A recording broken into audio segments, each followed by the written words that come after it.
As technology and cars get better, so do the words used to describe them. Most types of vehicles are easy to put into groups, but today we're going to dive into the world of supercars and hypercars. These amazing cars push the limits of speed, performance, and technology. But what's the difference between a supercar and a hypercar? Is it just about horsepower, or is there something else going on? In this video, we'll look at some of the most important differences between these two types of high-performance cars and take a closer look at some of the most famous cars in each category. So fasten your seatbelts and get ready for a wild ride through the world of supercars versus hypercars. Before diving into the video, make sure to subscribe to our channel and hit the bell icon for regular updates. Welcome to Luxury Elegance.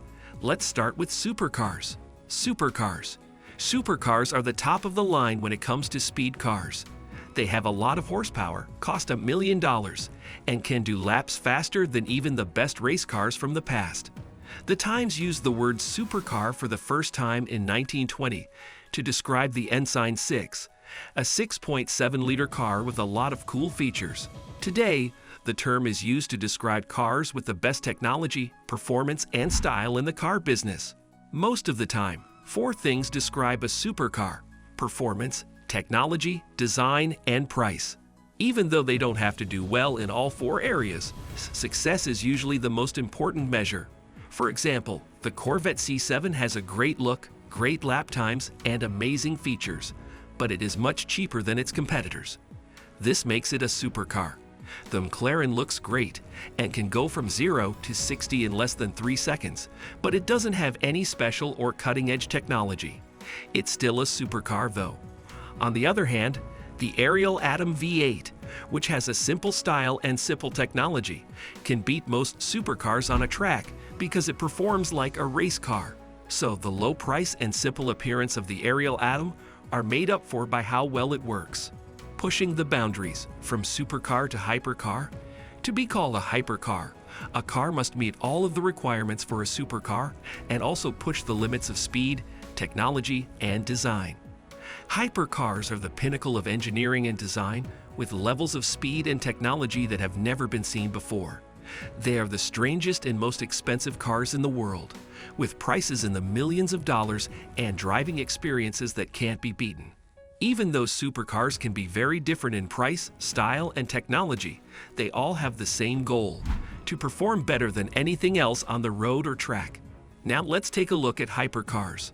Hypercars. Hypercar is the name for the top 1% of supercars. Even though every hypercar is also a supercar, not every supercar can also be called a hypercar. Certain things make a car a hypercar instead of just a race car, and these aren't always clear.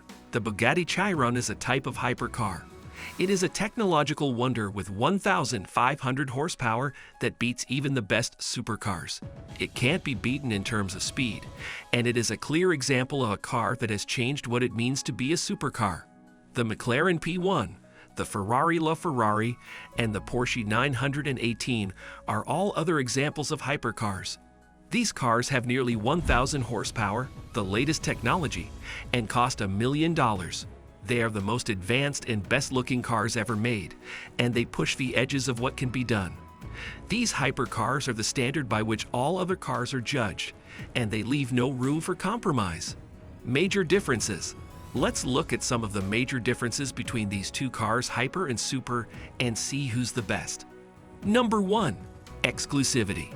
The terms supercar and hypercar are often used interchangeably when talking about fast cars.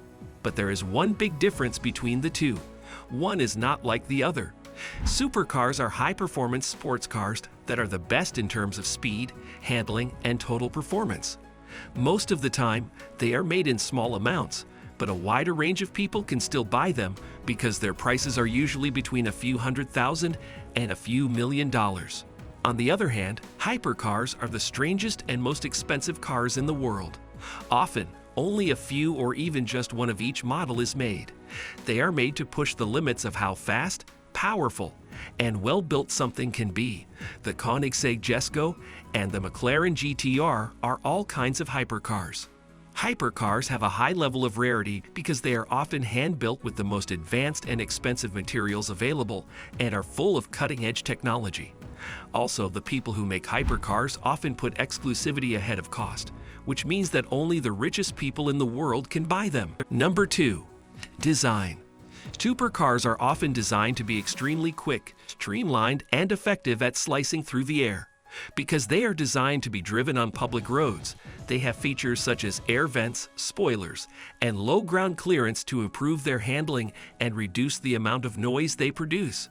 The aesthetic appeal of a supercar is another important design consideration. They typically have striking lines and one-of-a-kind forms that allow them to stand out above other automobiles on the road. On the other hand, the design of hypercars takes on an entirely new dimension. They are frequently manufactured with even more extreme aerodynamics, which pushes the boundaries of how quickly and effectively they can handle themselves. To ensure that hypercars are as light and speedy as they possibly can be, the vehicles are constructed using the most cutting-edge building materials and techniques, including carbon fiber and 3D printing. However, hypercars aren't only built to function well. They are also crafted with the intention of being pieces of art. Hypercars frequently come with intricate detailing and one-of-a-kind design characteristics that set them apart from supercars and make them even easier to spot. The majority of the time, they are produced in limited quantities, and each one is uniquely crafted to cater to the requirements and preferences of its individual owner. Number 3. Performance. Now let's talk about the main thing, the performance. Supercars are usually high-performance sports cars that are made to go as fast as possible and handle well. Most of the time, these cars have strong engines and high-tech suspension and brake systems that let them perform at a very high level. Supercars are also made to be very efficient, which lets them go fast down straightaways.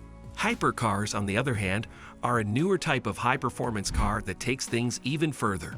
Most of the time, the engineering and design of these cars are more advanced, which lets them reach amazing speeds, acceleration, and handling. To improve speed, hypercars are also made with lightweight materials like carbon fiber. One of the most important differences between supercars and hypercars is how fast they can go. Even though supercars can go fast and pick up speed quickly, hypercars take things to an even higher level.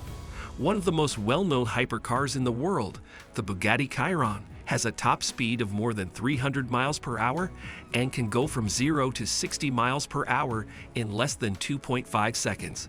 The way they handle is another big difference between supercars and hypercars. Hypercars are made to be very quick and nimble, which lets them take curves and turns with a lot of accuracy. This is partly because of how light they are, but also because they have improved suspension and braking systems that give them better control and stability. Number 4. Rarity. As you might have guessed, you can't buy a hypercar or a supercar at your neighborhood car dealership. Even though they aren't limited to a small number of cars, their production is limited, which is different from a regular sedan. Both supercars and hypercars are made in small numbers, but hypercars are usually rarer. Most supercars are made in less than 10,000 units, and most hypercars are made in less than 500.